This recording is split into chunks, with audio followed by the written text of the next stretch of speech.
A sloth, a donkey, and a curious human. Send a prompt and see what they're doing.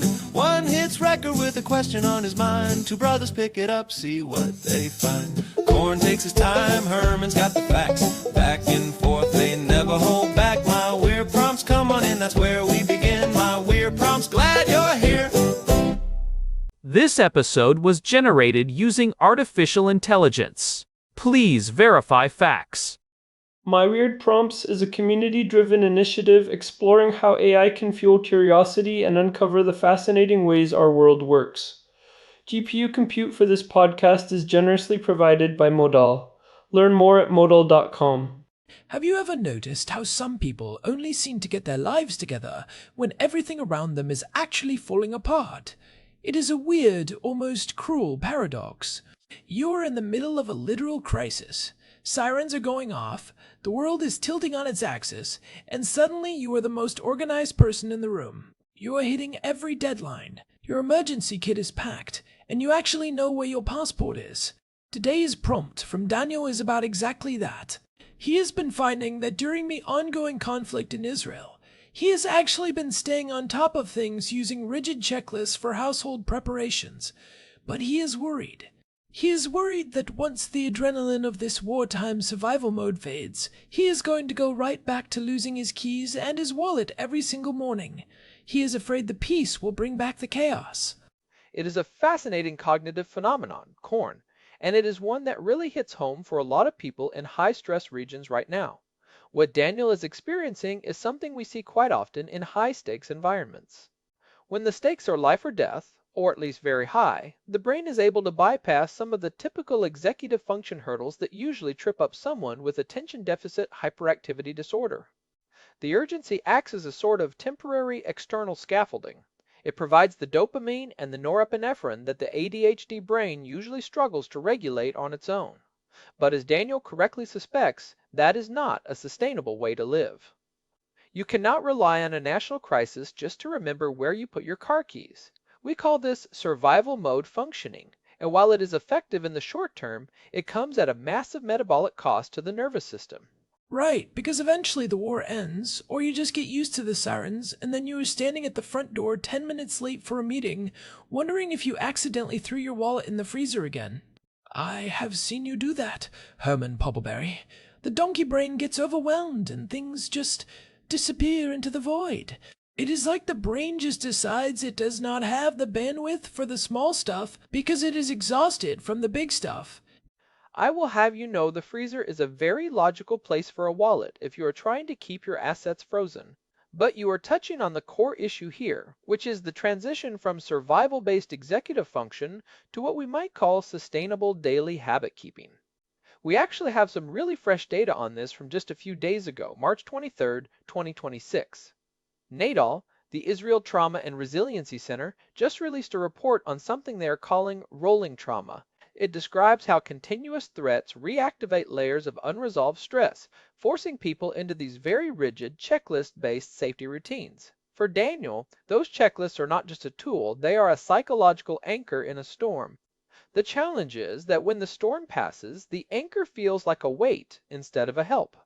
So the checklist is a survival mechanism. But Daniel wants to take that wartime discipline and turn it into a peacetime system. He is thinking about a personal checklist app, or maybe just slapping some giant signs on his door. Is that actually going to work? Or is he just going to start ignoring the signs after 3 days? Because I know if I put a sign on my door, after a week, it just becomes part of the wallpaper. My brain just edits it out like a bad advertisement. I could have a neon sign flashing, "Get your keys," and I would walk right past it while thinking about what I want for lunch. That is the big danger, corn. It is called habituation. Your brain is incredibly efficient at filtering out static information. If the sign never changes, it stops being a signal and becomes noise. This is where we have to look at the transition from fixing the brain to fixing the environment. There was a major shift in the clinical paradigm just last month, in February 2026. Favor Mental Health published research suggesting we should stop looking at misplaced items as a symptom of a broken brain and start looking at them as broken agreements with ourselves. It is a subtle but profound shift in how we approach ADHD management. Broken agreements. That sounds very heavy, Herman. Like I am a corporate whistleblower or something because I forgot my umbrella. It feels like adding more guilt to a situation that already has plenty of it. It sounds heavy, but it is actually quite liberating if you look at the mechanics. Instead of saying, I am lazy or I am forgetful, which are character judgments, you say, I made an agreement with myself to put my keys in the bowl, and I did not have the system in place to keep that agreement. The goal then becomes improving agreement, keeping through external scaffolding. And one of the most effective tools for this is something I think Daniel would love, especially given his technical background in automation and AI. It is a Japanese technique called Shisa Kanko. Shisa Kanko. Sounds like a brand of high-end steak knives or a very specific type of martial art. Close, but it is actually a railway safety system. If you have ever been on a train in Japan, you might see the conductors pointing at signals and calling out their status. They will point at a green light and say, signal is green, clear. It looks a bit silly to an observer, but it reduces industrial errors by up to 85%. 85% corn. That is a massive margin of safety created just by physical movement and vocalization. 85%? If I could reduce the number of times I lose my phone by 85%, I would gain back about 4 years of my life. How does a railway trick help someone who is just trying to get out the door without losing their mind? Is Daniel supposed to point at his keys and shout at them? It is about creating a multi-sensory memory anchor. When you just drop your keys, it is an unconscious action. Your brain does not record it because it is on autopilot. But if you physically point at the key bowl and say out loud, keys are in the bowl, you have engaged your visual system, your motor system, and your auditory system all at once. You are essentially forcing your brain to save the file. For someone with ADHD, this is a way to overcome the object permanence issue. We talked about this back in episode 865 when we discussed the mechanics of task drift. The ADHD brain loses focus on invisible tasks, and once an object is out of sight, it effectively ceases to exist in the working memory. Ah, object permanence. The classic out of sight, out of mind problem. I think the stats say about 75% of adults with ADHD struggle with this, right? If I put my wallet in a drawer, as far as my brain is concerned, that wallet has been deleted from the universe. It is not just forgotten, it is gone. That is exactly what the data shows. About 3/4 of the ADHD population experiences this chronic forgetfulness because their working memory is like a whiteboard that gets erased every 30 seconds. This is why Daniel is finding success with checklists right now. The checklist is a physical whiteboard that does not get erased. It holds the information so his brain does not have to. But we have to talk about the medium. Daniel is a tech guy. He is originally from Ireland, lives in Jerusalem, works in automation. He is probably thinking, I will just build an app for this. I will have my phone buzz every time I am near the door. But Herman, you know as well as I do that habit tracking apps are where good intentions go to die. The app graveyard. I have a folder on my phone full of them. What is the latest on app retention for our people? I bet it is not great. It is pretty bleak, Corn. As of March 2026, the average user abandons a habit tracking app after just 11 days. For people with ADHD, that window is often even shorter because of what we call app hopping. You pick up your phone to check your morning checklist, you see a notification from Telegram about the news, or an email from work, and 45 minutes later you are reading a Wikipedia entry about the history of salt, and you still have no idea where your keys are. The phone is a distraction machine disguised as a tool. The salt rabbit hole is real, Herman. Do not judge me. I now know more about sodium chloride than I do about my own bank account. But, okay, so the phone is a trap. If Daniel wants to build a system that actually sticks after the wartime urgency fades, does he go analog? Does he go full old school with a physical clipboard by the door? Or is there a middle ground? It depends on the subtype of ADHD, but for many, a hybrid approach is best. This is where the concept of a launch pad comes in. A launch pad is a dedicated, high-visibility zone right at the threshold of your home. Everything you need to leave the house must live there. But the key pun intended is that it has to be at eye level. If you have to look down into a bowl, you might miss it. If it is on a hook at eye level with a physical sign that says keys, wallet, phone, you are much more likely to engage with it. This ties back to the research from Favor Mental Health about external scaffolding. You are designing the environment to do the heavy lifting that your internal executive function cannot manage. I like the idea of a physical sign, but back to what you said about habituation. How do we keep the sign from becoming invisible? Maybe we need a sign that changes color or has a little flashing light. Or maybe I should just hire a small donkey to stand by the door and shout at me. I know a guy. While I appreciate the job security for my kin, there are better ways. One of the most interesting developments this year came from the University of Southampton. They launched an interactive tool in February 2026 that synthesizes over 200 meta-analyses on ADHD interventions. One of their top recommendations for long-term success is something called habit stacking. This comes from BJ Fogg is work on tiny habits. You take a behavior you already do, like turning off the light or locking the door, and you anchor the new habit to it. So, when I lock the door, I immediately point at my pocket and say, "Wallet is in my pocket." Shisa Kanko meets habit stacking. It is like a little ritual before you step out into the world. Precisely. And if Daniel wants to use digital tools, he has to look for low friction design. The apps that are actually working for people in 2026 are things like Timo, which uses visual timelines instead of just text, or TickTick, which allows for voice to task capture. If Daniel is building his own app using something like Notion or Jotform, he needs to make sure it is a widget on his home screen. If he has to click more than twice to see his checklist, he is never going to use it. We discussed the cognitive burden of to-do lists in episode 879.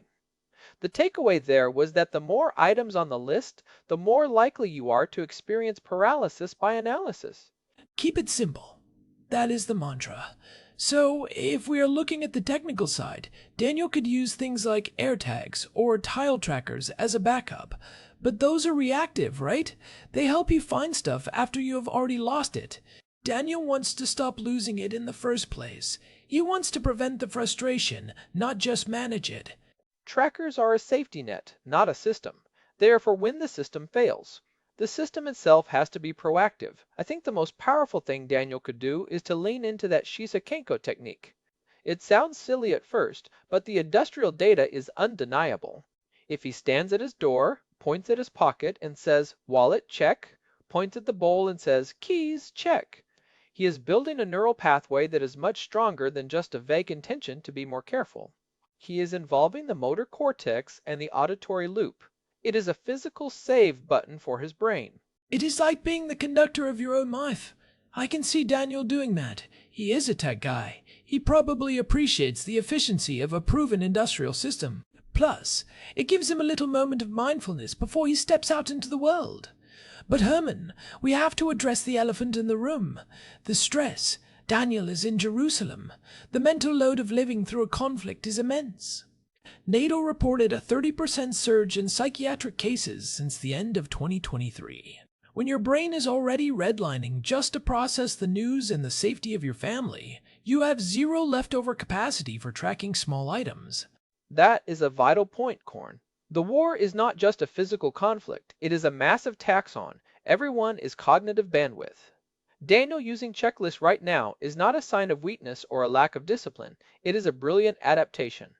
He is basically building an external brain because his internal one is busy processing everything else.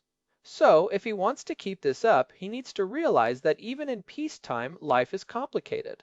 Maybe not war complicated, but enough that he still deserves that external brain. He should not feel like he needs to graduate from the checklist once things calm down. That is a great way to put it. You do not throw away your glasses just because the sun came out. If you need them to see, you need them to see. If Daniel needs a checklist to function, he should keep the checklist. And he should look into body doubling. This is something the Attention Deficit Disorder Association and CHAD have been pushing. It is the idea that having someone else present, even virtually, can help you stick to a routine. Daniel could have a quick check-in with his wife, Hannah, as he is going through his checklist.